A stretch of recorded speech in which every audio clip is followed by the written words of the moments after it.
Hello and welcome back. Last week we started to explore the rich history of the Adepta Sororitas by going through the first two codices. If you haven't seen the video, there's a link in the description. A lot of what we're going to talk about in this video will reference things from that video, so I highly recommend watching that first.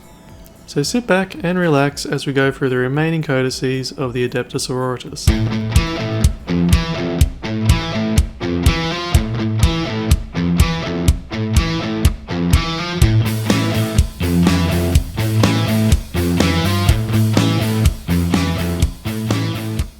So here is the first part of the third codex of 5th edition 40k in White Dwarf 380 for August of 2011. Only about 12 of these pages of the White Dwarf are actually the codex, with similar numbers over the next two White Dwarfs.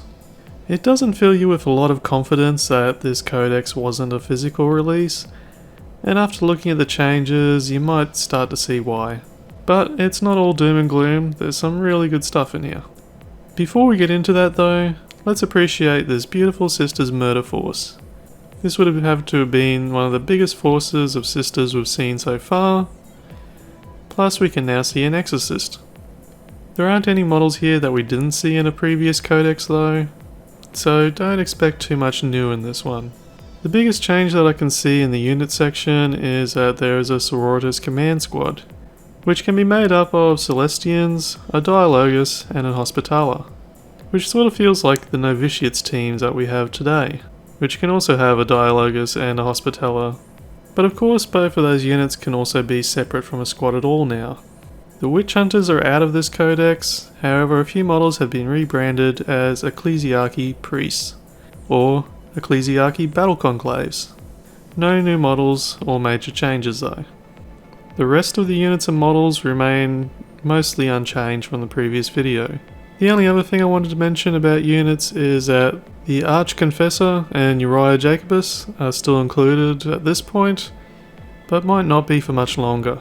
Saint Celestine is here as well. I believe I missed her when I talked about the Witch Hunters Codex last week, but that was where she was first introduced. So not a lot of changes, it definitely makes sense why this wasn't released as a full book. Let's proceed to the September White Dwarf to see what else this codex has in store for us. I really like this 2-page spread of Sisters on some sort of tropical forest planet. These sort of army shots are great for new and aspiring players to get a glimpse of what a full force of Sisters would actually look like. The individual squads seem to be correct as well. We can see one of the new command squads here, with Celestians, a Dialogus, and Hospitaller in the back. The theme does feel closer to the original codex though, with only one squad of Repentia, no penitent engines and no archos. For the rest of the codex there isn't too much else of interest. I'm sure at the time this was very welcoming to have a new rules update, but the lack of new models must have been very disappointing. After the official section of the codex, there are a few pages I found that caught my interest regarding Forge World models for Sisters. In particular, an alternative Exorcist model and a Repressor. The Repressor came with a set of rules and army lists entries from Forge World, but as far as I can tell there hasn't been any mention of this unit on any of the core codices. I found this interesting because I've heard of old players talking about the Repressor before, and they show me their old conversions, yet I hadn't actually seen anywhere in the codices where they had even been mentioned. This White Dwarf also contains a battle report for Sisters vs Tyranids. I won't spoil how the game goes, but I did want to show you this glorious battle force. The following month's White Dwarf wasn't an official codex, and mostly focused on battle missions and scenarios, but it contains some nice photography, so I wanted to include those anyway. So far we've mostly seen armored lady squads in battle, so I appreciate a few places where we get different orders. And that's pretty much it for 5th edition.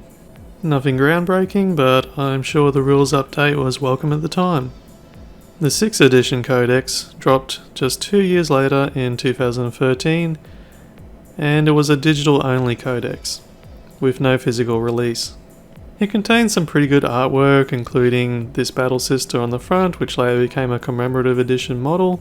The artwork in this book is all around very good. Its lore is mostly retelling from the previous books, but it does move the story forward a little more and fleshes out each of the orders with more of a description about what they stand for. This was really welcome because not many of the codices so far have gone too deep into what each of the orders stood for. For the units available, again there has been very little change since the previous codex, so I'm not going to go through them in detail. The only real change I noticed was that the confessors appear to have been dropped, but could still be played as Ministorum priests, with all the language around the ecclesiarchy units removed. The Archconfessor also appears to be out of the list, however Uriah Jacobus survives as a HQ choice for one last codex. Fast forward to 2019, not that long ago, right before the... So, 2019. The last two codices in 2011 and 2013 did not bring any new units, which means the last codex to introduce new units was Witch Hunters in 2003, making it 16 years since Sisters has received new units. Other factions have had plastic troops since the late 90s, while the majority of Sisters models, even the newer ones, have been at least in part made of pewter or resin. I don't want to be presumptuous and say Sisters hasn't received the love it deserves in the last 16 years, but well, in 8th edition 2019, everything changed. We have a ton of new units, every major existing unit refreshed in all plastic models, and all of the lore and orders fleshed out with way more lore than ever before. To top it off, it launched in a collector's box, with a decent sample of the new models. It sold out really quick in most parts of the world, but about 2 years later, all of these unique models returned in the Combat Patrol box.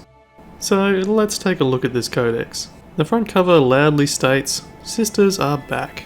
There are a number of troops walking forward in what appears to be a battlefield purged in flame. You can also see a few of the new simulacrums and some interesting silhouettes in the smoke. The photography has a very different vibe to it. While you can definitely see this is a Sisters detachment, none of these models have been featured in a previous codex. Every single one of them is new. Some of the artwork in this book is a recolor of artwork from previous codices, but this is one of the new ones. Also, it's the first artwork that I've noticed Sisters versing Tau, so that's kind of fun. The lore pages are all top notch, and perhaps the most interesting addition to the lore is that each of the major orders has received 2 pages of lore each. That's more than we've ever had in the past. Each order also receives order convictions, which are game rules specific to the order. I thought this was a really nice addition and gave each of the orders some more character and slightly varied the playstyles.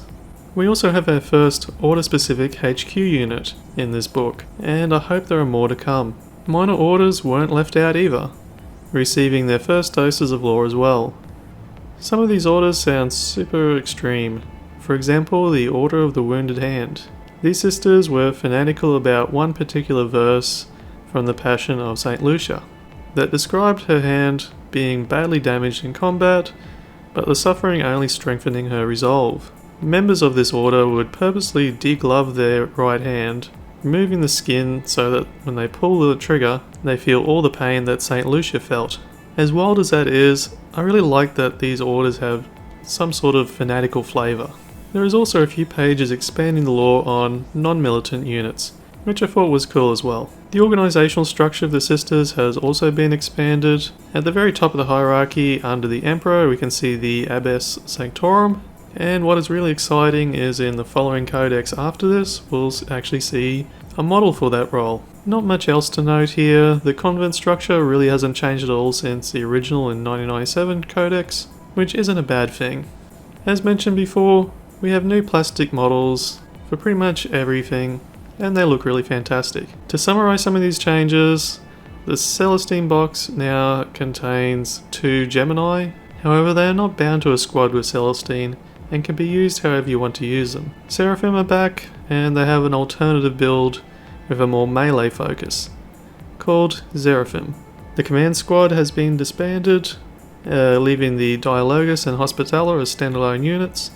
They also receive larger bases, allowing for a little bit more flexibility on proximity placement. The Imagifier is a new unit that buffs units within its proximity as well, As mentioned before, we have our first order-specific model in the form of Junif, who must be played as an Armored Lady detachment. I hope there are more order-specific models in the future, as I really want to see a canoness with some sort of Bloody Rose kill machine. Aside from finally receiving plastic models, the Battle Sisters, Celestians, and Dominion haven't changed that much. Order colour schemes have also stayed fairly consistent, however the use of transfers is a lot more common here. The scheme recommendations do show alternative colour schemes for Celestians though, which I thought was a good idea so that you have some differentiation between your units. The new Repentia models look truly terrifying. We also have some recommended colour schemes for the minor orders, which I thought was a really nice touch. The new Immolator is like a church on tracks. The Penitent engines are back, but they also come with a new variant known as Mortifiers. Listeners of the Sister Act 40k podcast will know that 12 Mortifiers is a must-take on every list. The Exorcist, I have to be honest with you, when I was picking which army to collect when rejoining this hobby, the Exorcist was the final part that clicked for me that it had to be sisters. The idea of these fanatical nuns charging down the battlefield, blasting a pipe organ that was also a long-range missile launcher built into a tank, that's what sold me. I really like the design of this model. One day I hope to paint the 5 that I have in my pile of shame. If you want to peer pressure me into doing so, make this my most liked video and I'll make it happen. Arcos are still looking very creepy, and here are the only models that didn't receive a refresh and can still be bought today in pewter or fine cast resin. This is a good example of what a sister force of the new models would look like on the table.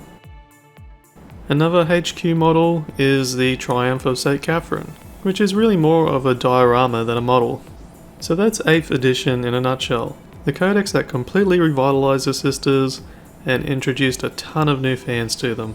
That wasn't entirely it for 8th edition though. We have one more unit courtesy of Psychic Awakening Pariah. In here we have Ephriel Stern and Kygonal, 2 interesting characters that can be played in your sister's army, but they are often considered outcasts among the Adepta Sororitas. For the most part, this book is about the Inquisition and provides character data sheets for key Inquisitors and Inquisition models. There is however lore for Ephriel Stern and a data sheet as well. So that's it, not really an essential purchase for a pure Sisters player, but still always nice to see additional Sisters models coming out after the initial Codex release. This brings us up to the current release at the time of this recording. In 2021, the 9th edition Codex released just 2 years after the 8th edition. So far in this video we've only covered books that have been out of print. But since this book is still a current release, I'm just going to stick to giving you a summary of the changes, and I'll expand on it more in the future if I do another video like this. So in the lore you can expect much the same as you did from the 8th edition Codex, plenty of new detail on the new models, and each order had at least 2 pages of lore along with it. Ephriel Stern and Kygonal have been added to the Codex. The Abbess Sanctorum is now a playable model in the form of Morven Vall. If you're interested, there's a video on this channel of how to paint her. We also have Paragon Warsuits, or as they are more commonly referred to, Nundums. Palatine has been added as a HQ unit. Astrid Ferger and Agatha Dolan have been added as elites with their impressive banner. We have a new tank in the form of the Castigator. The Dogmata is a new buff unit. And we also have new melee sisters in the form of Celestian Sacrosants. Later we also got a sisters kill team, with their codex rules available in a recent White Dwarf magazine, issue 471. Games Workshop have also been releasing supplement material in the form of Warzone books. So far we have received new rules and stratagems for the Order of Armored Lady and Bloody Rose. I imagine over the next year we'll see supplement material for the other 4 orders as well. So with all that said and done, thank you for watching this video. I think Sisters is in a really good place at the moment, and I look forward to seeing how they grow and develop further over the next 25 years. Hey Siri, remind me to make another Codex video in 25 years. Okay, we have a reminder set for the 18th of February 2047. So, see you then.